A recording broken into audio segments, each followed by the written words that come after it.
Evangelho, terça-feira da 23ª semana do Tempo Comum. O Senhor esteja convosco, Ele está no meio de nós. Proclamação do Evangelho de Jesus Cristo, segundo São Lucas. Glória a vós, Senhor. Naqueles dias Jesus foi à montanha para rezar. E passou a noite toda em oração a Deus.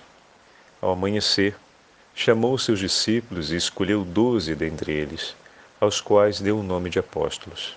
Simão, a quem impôs o nome de Pedro, e seu irmão André, Tiago e João, Filipe e Bartolomeu, Mateus e Tomé, Tiago, filho de Alfeu, e Simão, chamado Zelota, Judas, filho de Tiago, e Judas Iscariotes, aquele que se tornou traidor. Jesus desceu da montanha com eles e parou num lugar plano.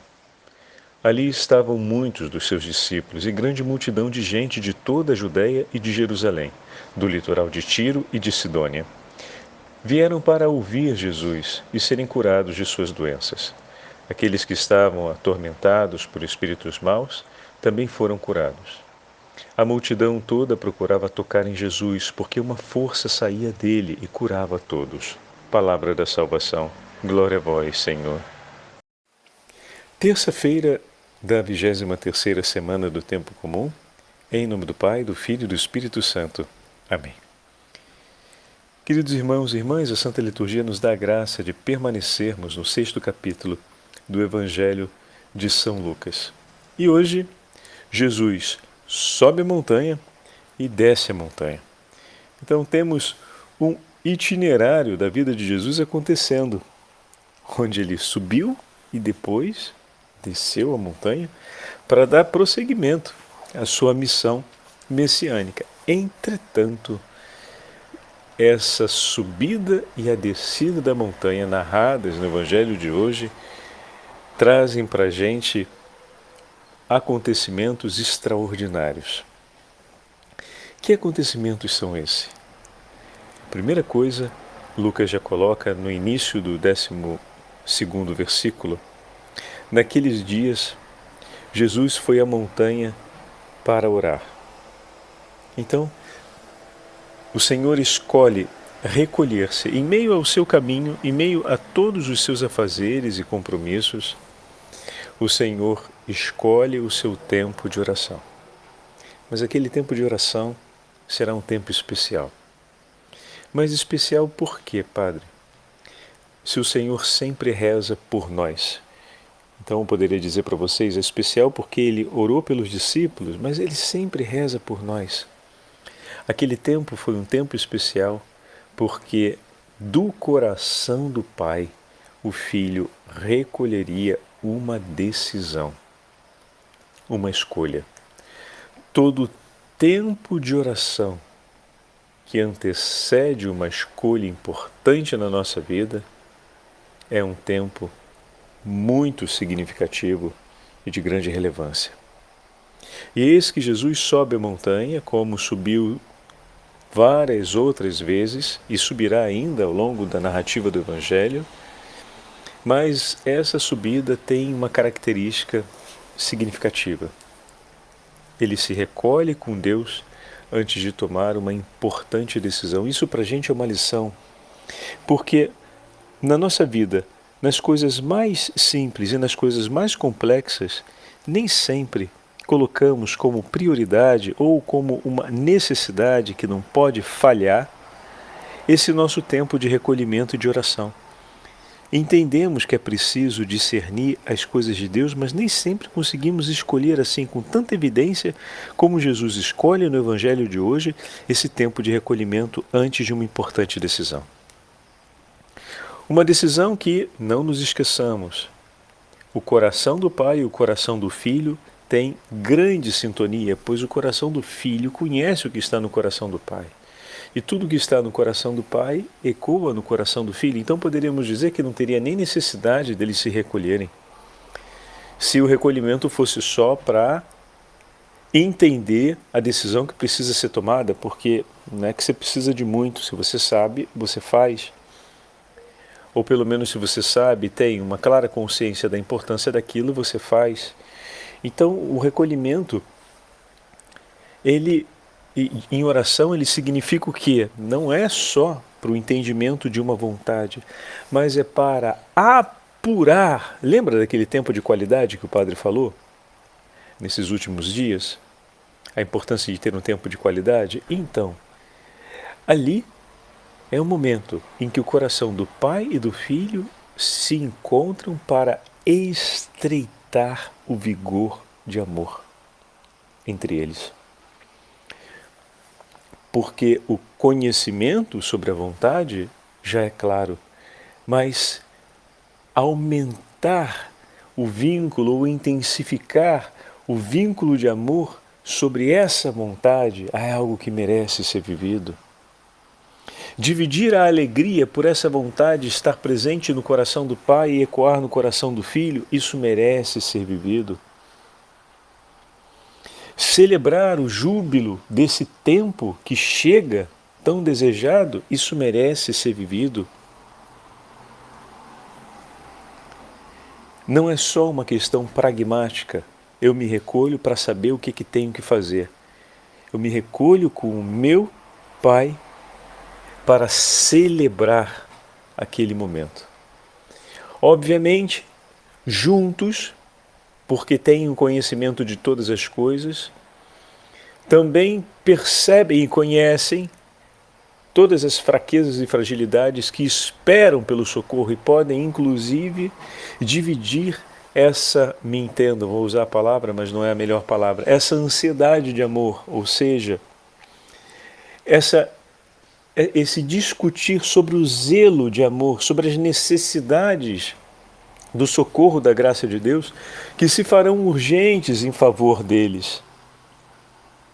E ali dividir esse entusiasmo, essa intensidade de um amor que se faz zelo, carinho, ternura, amparo,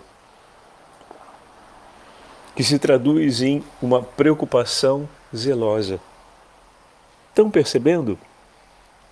A oração é um espaço de vida necessário. Não é um espaço para a gente tomar conhecimento de uma coisa para evitar um erro, mas é para celebrar uma aliança. Por isso a alegria no coração por isso a oração no coração do Senhor vem de maneira espontânea, porque ela não está limitada ou constrangida a ser uma reunião quase que de afares para tomar consciência do protocolo, do procedimento de execução. Percebem? Nem só para falar de problemas, deixa eu ir ali porque eu vou conversar com o pai, a gente vai chamar agora esse pessoal aí, sabe que a coisa não é fácil, tem Judas aí que está com uma série de limitações e parece que a coisa só vai piorar, então é bom a gente sentar para conversar sobre isso, para delimitar bem os pontos antes da gente começar o trabalho. Não, isso a gente pode fazer na reunião de pastoral, isso a gente pode fazer numa atividade da empresa, num encontro de grupo de trabalho, mas não ali. Não é essa a motivação da oração.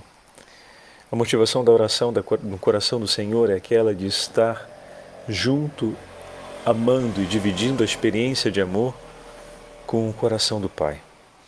Porque o coração de ambos estão unidos em um só coração. Se conhecem profundamente e se alegram e celebram tudo que vivem. Como é importante aprendermos essa experiência, porque temos uma necessidade material mesmo sobre as nossas questões, né? De entendermos a decisão que às vezes precisa ser tomada em escolhas importantes da nossa vida. Então precisamos, de fato, ter uma vida de maior silêncio e recolhimento com o Senhor para conquistarmos tudo aquilo que é importante para um bom discernimento sobre nossas escolhas. Em alguns momentos vai ser preciso fazer um recolhimento mais intenso para a escuta atenta e o discernimento dessa escolha. Mas o recolhimento com o Senhor em oração não é para fazer aquilo como se fosse improvisar em uma hora algo que vem desenvolvido ao longo da vida. Aprender a discernir a vontade de Deus e a tê-la clara no coração é algo que não se vive num momento de oração subindo a montanha. É algo que se vive no nosso cotidiano. A gente sobe a montanha como o Senhor subiu para intensificar a experiência do amor dividido e celebrado sobre aquela escolha que vai ser tomada, mas cujo discernimento já foi amadurecido no percurso da vida. Então nós temos de fato duas necessidades: aquela de aprender isso, a amadurecer os passos do discernimento de nossas escolhas no cotidiano, e temos essa segunda necessidade, a necessidade de aprendermos o quanto é fundamental criarmos esses espaços de subir a montanha para aprofundarmos a divisão de amor, a partilha de amor com o Senhor por tudo aquilo que compõe a nossa vida, especialmente as decisões que tomamos, porque estão relacionadas diretamente àquilo que é a nossa missão, aquilo que é o fim último da nossa vocação, né? Não restam dúvidas para nós que essa escolha de Jesus é central no horizonte da sua missão messiânica, a definição dos 12, né? Então,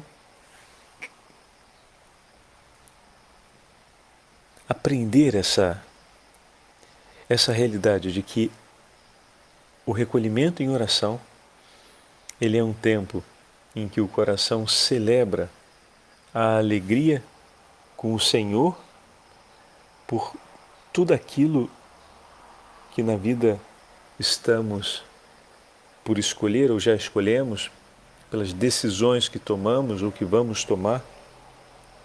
Ter esse tempo de qualidade onde eu possa de fato dividir e intensificar os meus vínculos de amor com o meu Senhor. E obviamente também vai nos ajudar nessa compreensão dos futuros discernimentos.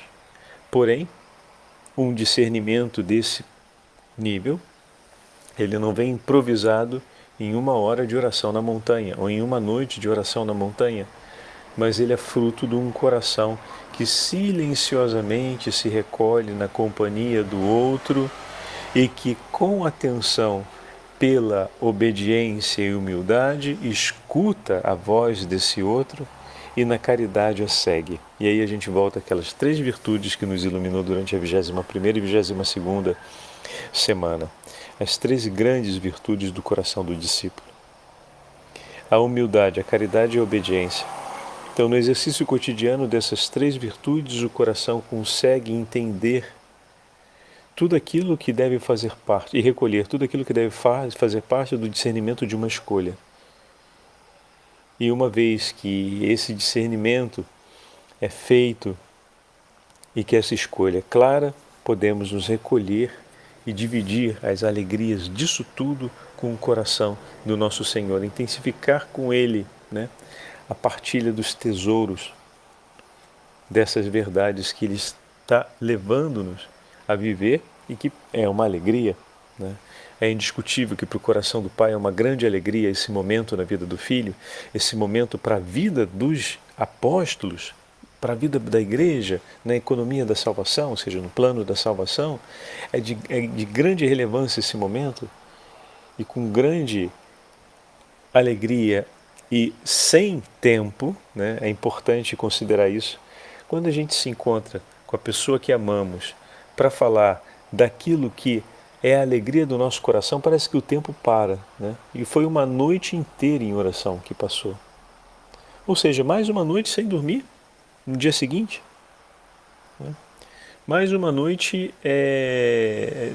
sem dormir depois de um dia intenso e que vai levá-los a um dia ainda mais intenso do que os anteriores. Então, da onde vem a força física, o vigor físico para agir assim? Poderíamos dizer já de imediato, quando a felicidade é tamanha e o coração do homem se encontra pleno, o vigor físico também permanece pleno. Não é que o padre está dizendo, vamos parar de dormir e vamos rezar todas as noites e trocar o nosso sono pela oração. Não é isso que o padre está dizendo, mas realmente, quando olhamos a vida dos grandes santos e dos grandes místicos, recordo aqui Santa Rosa de Lima, que já tivemos a oportunidade de falar, é impressionante. O volume de coisas que fez um São Bernardo, que fez um São Tomás de Aquino, o volume de coisas que fez e que viveu uma Santa Teresa d'Ávila, Santa Miriam, um volume de coisas que foram feitos por Santo Afonso, por São Gregório Magno, que vimos esses dias. Eram homens incansáveis, digamos assim, né? Porque estavam sempre ali inflamados de um amor que só por milagre, é preciso dizer, porque Deus oferecia extraordinariamente graças que superavam ou que suspendiam as necessidades imediatas da natureza, né? E descansavam muito pouco e estavam sempre revigorados. Tinham um corpo muitas vezes de farrapo, mas estavam com os olhos flamejantes, com uma vitalidade incrível. Muitas vezes bastonados pela doença, mas sempre ali, com um coração pronto, completamente acordado para amar. Então, é disso que falamos, né? Não é da maior hora de sono ou da menor hora de sono, mas do quanto o meu coração, ele se revigora, ele é aceso de amor, ele é cheio de vitalidade e força por existir entre eu e o meu Senhor esse vínculo amoroso, esse vínculo de partilha de tudo aquilo que é alegria para os nossos corações, esse vínculo discipular de escuta, mas também de vida, porque a vida que anima o coração do meu Senhor é a mesma vida, é o mesmo Espírito que passa sobre o meu coração e que me dá vida, que me refaz, né? Falando em refazer, eu queria aproveitar para ler esse pequeno trecho de Cesário de Arnes sobre... é um pequeno diálogo do Senhor conosco, só para compreendermos um pouco mais a beleza do amor desse Senhor que quer dividir todos os tesouros do seu coração conosco. O Senhor dirá àqueles que desprezaram a sua misericórdia: homem, fui eu, que com as minhas mãos te formei do pó da terra. Fui eu que insuflei o Espírito no teu corpo de terra. Fui eu que me dignei atribuir-te a nossa imagem, a nossa semelhança. Fui eu que te coloquei no meio das delícias do paraíso. Mas tu, desprezando os mandamentos da vida, preferiste seguir o sedutor a seguir o teu Senhor. Consequentemente, quando fostes expulso do paraíso e ficastes preso nas cadeias da morte pelo pecado, enternecido de misericórdia, eu entrei num seio virginal para vir ao mundo, sem prejuízo para essa virgindade. Fui estendido numa manjedoura, envolvido em panos. Suportei os dissabores da infância e os sofrimentos humanos, pelos quais me fiz semelhante a ti, com o único objetivo de te tornar semelhante a mim e de não te perder. Suportei inúmeras bofetadas e os escarros daqueles que se riam de mim. Bebi o vinagre com o fel no momento mais duro de minha vida. Flagelado com vara, coroado de espinhos, pregado sobre a cruz e trespassado pela lança, entreguei a minha alma aos tormentos para te arrancar dos laços da morte. Vê a marca dos cravos com que fui pregado na cruz. Vê o meu lado trespassado e trespassado de amor por ti. Suportei estes sofrimentos para te dar a minha glória, para te restituir a minha vida. Suportei a tua morte para que tu vivesses para toda a eternidade. Repousei encerrado num sepulcro, para que tu reinasse nos céus. Porque perdeste aquilo que sofri por ti, porque renunciastes, filho meu, às graças da tua redenção, que tão dificilmente, tão duramente eu recolhi por ti. Eu te peço mais uma vez, filho meu, dá-me a tua vida, pela qual eu dei a minha. Dá-me a tua vida, que destruís sem cessar pelas feridas dos teus pecados, e deixa que eu possa outra vez te restituir a vida. Não mais aquela que simplesmente perdera, mas aquela que te assegura a minha companhia na eternidade. Queridos irmãos e irmãs, com essas palavras tão doces de amor do Senhor por nós, que São Cesário de Arles escreve por volta do final do 400, nós temos aqui uma beleza, início do 500, temos uma beleza tão grande, a narrativa do amor do Senhor por nós. Imagina pensando em tudo isso, pois o Senhor já sabia o que ele esperava.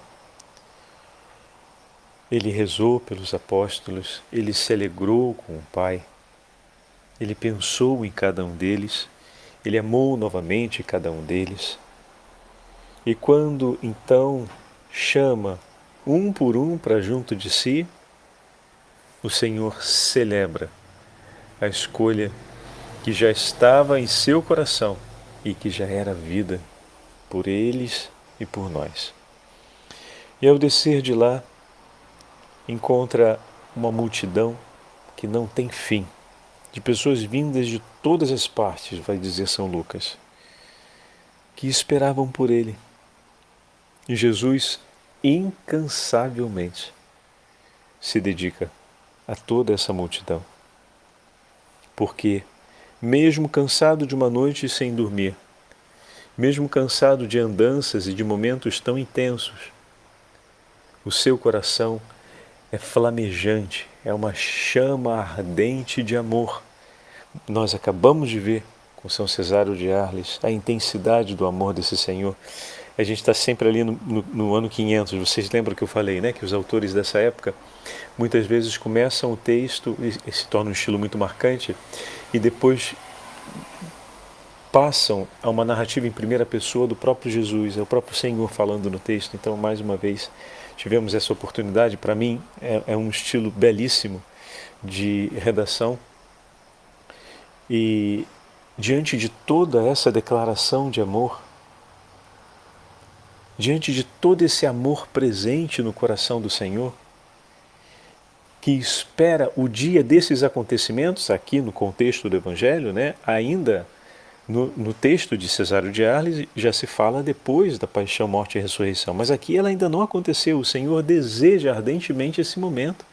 Então, pensando nisso tudo que está por vir, nesse grande amor que vai ser comunicado e vai ser realizado pelo povo, olha como é flamejante de amor o coração de Jesus e ele se lança ao cuidado de todos. E literalmente se consome, como uma vela se consome sob o fogo, né? E irradia luz e calor a quem está à sua volta. Assim o Senhor se consome de amor, sua vida é consumida de amor.